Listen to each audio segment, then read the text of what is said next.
घर है, वहाँ रहता है। बोलो।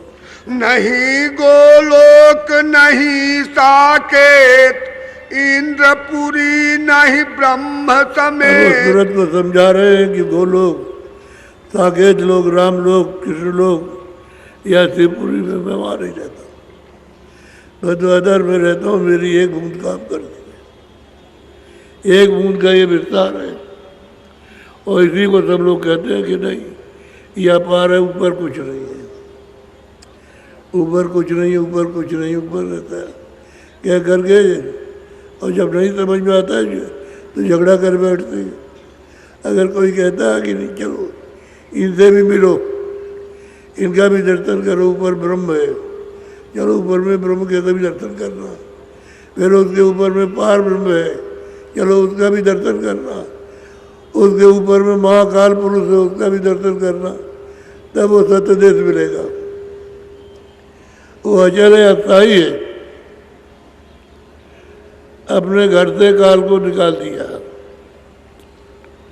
उस सत्य देश से अलग लोग, अगम लोग से सब निकाल करके एक अलग कर दिया। अब काल वहां नहीं जा सकता, उसको अलग किए। बोलो।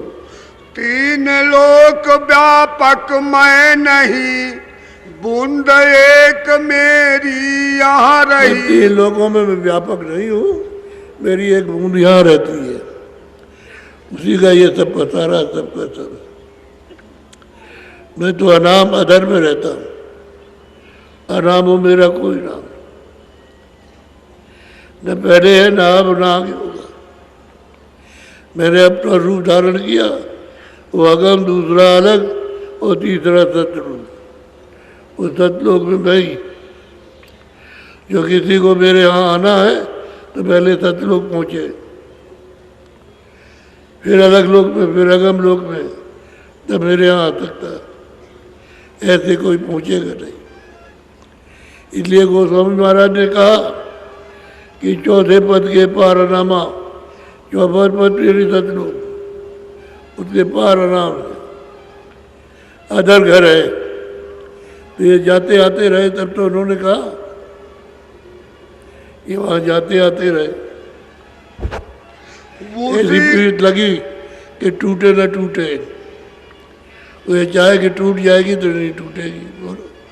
उसी बूंद का सकल पसारा, वेदता ही कहे ब्रह्म अपारा। तो उसी बूंद को अब जानते नहीं हो, संतों से मिलते नहीं, सत्य की खोज नहीं करते हैं, जो इनको आगे का भी पता भी बताए, इनको ले भी चले और दर्शन भी आगे कराए, उनका भी दर्शन हो जाए, ऊपर ब्रह्म का भी दर्शन हो जाए, पार ब्रह्म का, महाकाल का, और ऊपर चले चले तो सत्य देव सतपुरुष का भी दर्शन हो। तो चलने नहीं चाहते। अब देखा तो है नहीं, न देखना चाहते और चलना भी नहीं चाहते। कहते हम नहीं जाएंगे, हमारे यहाँ जो लिखा हुआ है तो लिखा हुआ अपनी जगह पर लिखा हुआ कि बूंद का ये सब पसारा है, तो आगे कोई और होगा तब तो कहा, तो उसको नहीं मानते, भटक गए।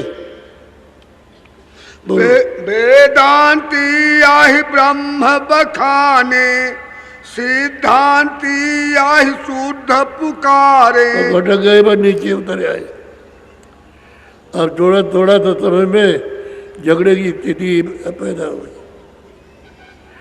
अब जब आपस में बहस मुबासा करेंगे कि रामायण में ये है तो इसमें ये है, तो इसमें ये है, तो इसमें लिखा हुआ, तो झगड़ा हो जाएगा। उसी में फंस गए। चल रहे और पूछ रहे और समझने की बात तो बहुत दूर हो गई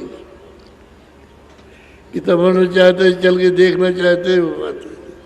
इसमें तो प्रेम का है कि प्रेम से चल रहा है अपने घर, तो प्रेम डोरी को पकड़ो, चढ़ चलो। और तुम्हारे अंदर आ रही है, ऊपर से नीचे तक चली आ रही, लेकिन तुमने अपने ऐसे कर्म किए कि आपने अपना अंतःकरण गंदा कर दिया, जिससे तुम्हारी आँख और कान तुम्हारे बंद हो गए। न तुम देख सकते हो, न उसकी आवाज़ को सुन सकते हो। तो महात्माओं ने जब रास्ता बताया तो अब देखने को भी मिलता है और सुनने को भी मिलता है।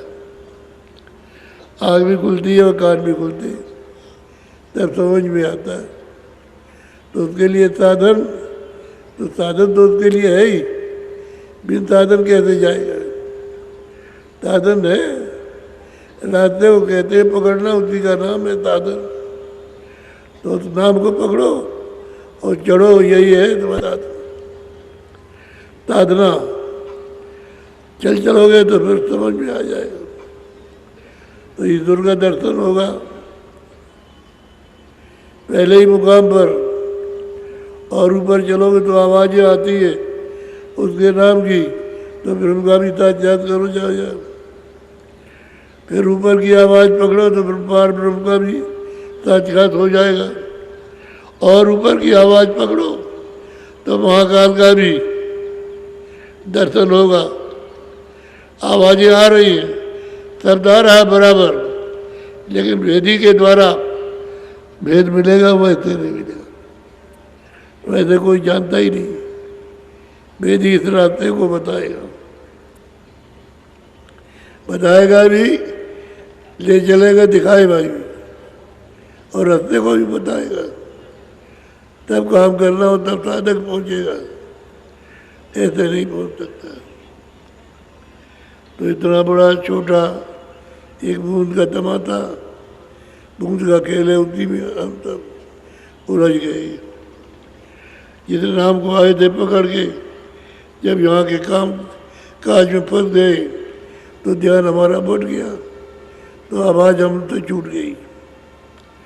अब वो आवाज़ मिलती रही तो कान खुलते नहीं है, आँख खुलती रही तो दिखाई को देखता नहीं, सुनाई को देखता नहीं।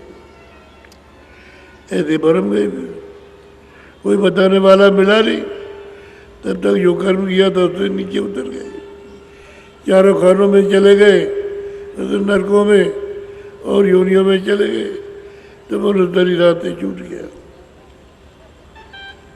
इसलिए क्या कर्म किया, अच्छा बुरा, ये तो आपको मालूम है कि हमने क्या क्या किया है।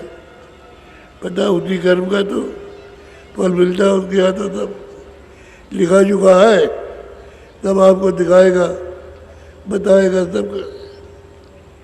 जब तुम ऐसे जाओगे समय पूरा हो जाएगा तो वही जाना जाए। हिसाब किताब आपको देखना है, वो सब दिखाएगा, सुनाएगा, और उसी के बाद जो भी उसको करना होगा सजा देगा, सजा दे देगा। नर्क भेजना होगा नर्क भेजना, जहाँ कहीं भेजना उसी योनि में दे देगा। बोलो। इसके आगे भेद न पाया, सतगुरु बिन उन धोखा खाया। सतगुरु जब नहीं मिले तो इसके आगे किसी को भेद नहीं मिलता, तो सब के सब धोखा खा गए। अभी सुगत खोज तो उनकी है नहीं कि भाई कोई महात्मा मिले, महापुरुष कोई सीधा रास्ता बताए। और फिर यह है कि वो मिलते भी है तो साधारण रूप से तो आप आते नहीं, बाकी तो बड़ी तकरार करते हो।